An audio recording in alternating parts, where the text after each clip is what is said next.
পবিত্র রমজান মানে আত্মশুদ্ধি, সংযম এবং পরিবারের সঙ্গে সময় কাটানোর বিশেষ মুহূর্ত। এই আবহে চিত্রনায়িকা বিদ্যা সিনহা মিম কাটালেন রমজানের প্রথম ইফতার প্রিয়জনদের সঙ্গে। পারিবারিক মুহূর্তে ফুটে উঠেছে ভালোবাসা, বন্ধন ও কৃতজ্ঞতার বার্তা। মিম তার সোশ্যাল মিডিয়া পোস্টে লিখেছেন, প্রিয়জনদের সাথে পবিত্র রমজানের প্রথম ইফতার। এই বন্ধন, বরকত আর সুন্দর মুহূর্তগুলোর জন্য শুকরিয়া।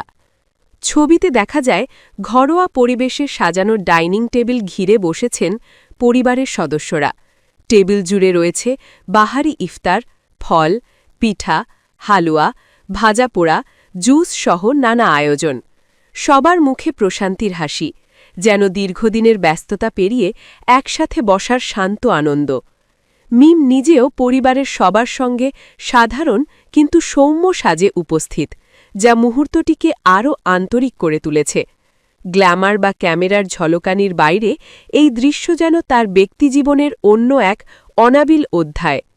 ভক্তরা এই পোস্টে তার পারিবারিক মুহূর্তকে প্রশংসা করেছেন।